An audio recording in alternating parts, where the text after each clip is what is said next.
একক নিয়ন্ত্রণাধীন নয় একটা শব্দ দিয়ে কিন্তু অনেক লম্বা কিছু বুঝিয়েছেন। যারা মনে করে যে তারেক রহমান সাহেব না আসতে পারলে আমি ক্ষমতায় যাব, বিএনপিকে দমিয়ে রাখা যাবে, বিএনপিকে ক্ষমতা দেওয়া হবে না, তারা তো ওপেনই বলে যে এক জালিমকে সরিয়ে আরেক জালিমকে নিয়ে আসবো, যারা এই ধরনের কথা বলে। তারেক রহমান একটা ফেসবুক স্ট্যাটাসে বলেছে যে একক নিয়ন্ত্রণাধীন নয় এই দেশে আসার ব্যাপারে।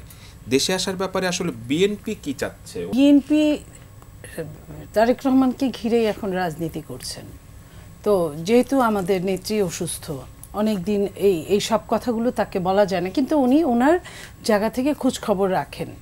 তো সেই জায়গায় এত দূরে বসে রাজনীতি করছেন, কাছে আসতে পারলে তো অবশ্যই আপনার ভার্চুয়ালি আর সরাসরি আপনার দুটার মধ্যে কিন্তু আকাশ পাতাল ব্যবধান আছে। তো কর্মীরা উজ্জীবিত হয়, যে কথাটা যে জিনিসটা অনেক দূর থেকে বোঝানো যায় না, যে জিনিসটা অ্যাকশন নেওয়া যায় না, সেই জিনিসটা মুখোমুখি থাকলে কাজ করা যায়, মুখোমুখি থাকলে দুই গ্রুপ নিয়ে বসা যায়, মুখোমুখি থাকলে অন্য দল কি বলল সেটার একটা সলিড কারেক্টলি ওই সময়টায় আনসার করা যায়। তো এই জায়গাগুলা আপনি নিজেও বুঝেন, উনি বুঝেন, আমরা বুঝি, আমরা প্রতিটা মুহূর্তে সাফার করছি। তো সেই জায়গায় এতদিন পর্যন্ত কিন্তু এটা নিয়ে কোনো আলোচনা হয় না। আপনারাও আমাদেরকে বলেছেন এইভাবে, অনেক দল আমাদেরকে এখানে যারা আছে তারাও বলেছে কেন তাদের নেতা আসে না। তো আমরা অনেক সময় অনেক কিছু বুঝলেও বলতে পারতাম না। তারা যারা বলতো তারা যে বুঝতো না তা কিন্তু না, তারাও বুঝতো।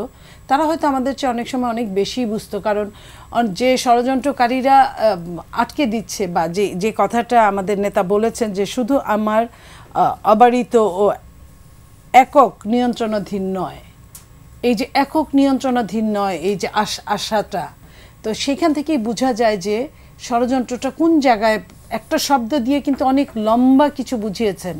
তো সেইখানে আমরা বলতে চাই যে আজকের এই দিনে এটা আসলে জনগণও বুঝতে চায় আপা, যে এই নিয়ন্ত্রণটা আসলে কোথায়। এই নিয়ন্ত্রণটা আপনিও জানেন, আমিও জানি। আমরা কিভাবে বলবো, যার যিনি সাফারার উনি নিজেই তো বলেন নাই। তো সেইখানে আমি এইটুকু আপনাকে বলতে পারি, যারা মনে করে যে তারেক রহমান সাহেব না আসতে পারলে আমি ক্ষমতায় যাব, বিএনপিকে দমিয়ে রাখা যাবে, বিএনপিকে ক্ষমতা দেওয়া হবে না, তারা তো ওপেনই বলে যে এক জালিমকে সরিয়ে আরেক জালিমকে নিয়ে আসবো, যারা এই ধরনের কথা বলে। কিংবা তারা যারা স্বপ্ন দেখছে তারা নিজেরা ক্ষমতায় যাবে, অথবা -2 ফর্মুলার কথা যারা এখনোই নিয়ে বোঝানোর চেষ্টা করছে, যেটা বিএনপির মহাসচিবও কিন্তু বারবার করে বলেছেন যে এখনও ওটা চলমান, যে -2 ফর্মুলাটা এখন পর্যন্ত ওই অবস্থায় আছে। কিছু না ঘটলে তো এমনিই হয় না। এই যে আন্তর্জাতিক রাজনীতি, জাতীয় রাজনীতি, সব কিছু মিলেই আমরা বলবো যারা এই কাজটা করছে তারা জানেন না যে একজন তারেক রহমান ছাড়া, একটা বিএনপি ছাড়া এই মুহূর্তে এই দেশটার নিরাপত্তা যে কতটা হুমকির মুখে। এটা শুধু আমি বিএনপি করি এই জন্য বলছি না, কারণ যারা অন্য দলগুলো আছে তারা তো খুব ছোট ছোট দল যেটা না করতে পারবে বড় দলকে ভয় পাবে। এটা জিওই হোক আর লোকালি হোক, তারা ভয় পাবে। সেই বড় দলটাকে যদি দূরে সরিয়ে রাখা যায়, তাহলে দুর্বল একটা সরকার দিয়ে, সিসি টাইপের একটা সরকার দিয়ে এই দেশটার কিন্তু জাহান্নাম বানিয়ে ছাড়া যায়, যেটা আমরা ওটার ভেতর দিয়ে আমরা যাচ্ছি এখনও।